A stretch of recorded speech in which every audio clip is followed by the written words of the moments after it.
he's a down-to-earth, level-headed guy, and I just think somebody who the fan base seems to be united behind. And I personally feel that I can trust this man to bring the right people in, and I think that certainly a signing like Nathan Smith, it looks like a quality signing, somebody who probably could play in the league above, and mentioned specifically that he was so happy to be reunited with a manager that he knows and respects. Yeah, it's after the season we've had with the clouds of uncertainty about what's going on behind the scenes. It's strange to feel positive about the new season starting, but um, I just think tying that manager down and giving him a chance for the season was the most important piece of business that we've done. Well, certainly he brings a bit more stability and excitement to things going forward. I think that's absolutely fair to say. People are more optimistic about the forthcoming season than they were the one that has passed not too long ago. 23, 24, 24, 25. Yeah, there wasn't a great deal of optimism going into either of those campaigns, were there? Is that midfield the key area that needs sorting now then? Yeah, I think so.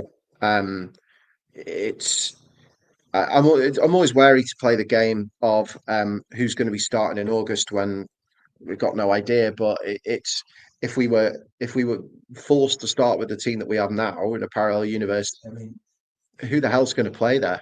We really just don't have any bodies in the middle. I do feel that Regan was a loss, but equally, Mansfield are offering more money than us, and it was a chance for him to play on a higher league. And the last couple of years haven't been that fun for fans or players, so you can't really blame him for going. But again, I say we're thinly banned for the ridiculously for the first quarter of the season.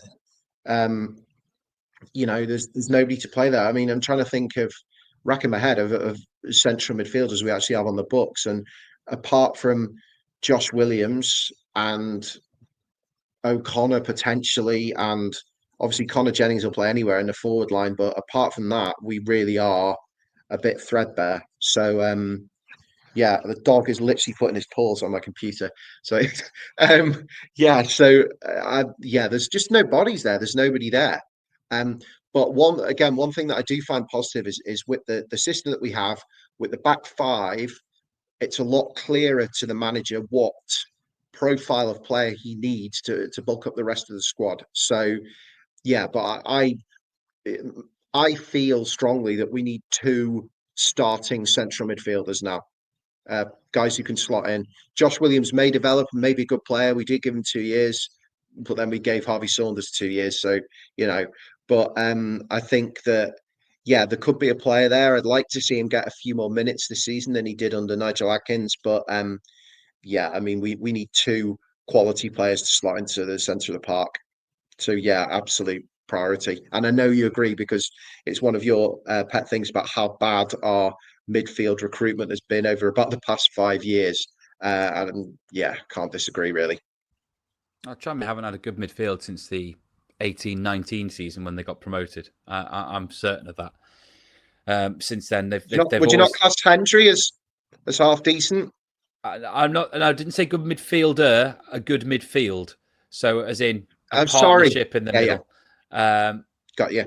Yeah. Hendry had some good performances towards the end of his time at Tranmere, certainly, and there are other players who at times have played well. Jay Spearing at times played well, but they haven't had a good midfield partnership or just a decent midfield. Doesn't necessarily have to be a partnership since, I would say, the 18-19 season when they got promoted and basically let Jay Harris go. And the year before, they'd obviously let Norburn and Hughes go, having been promoted in 17-18. And I just don't think they've ever had the kind of leaders or personnel in there that are Tranmere players, really. If you go through some of the midfielders Tranmere have had over the last 6 or 7 years, there have been some pretty ropey ones in there who have flattered to deceive.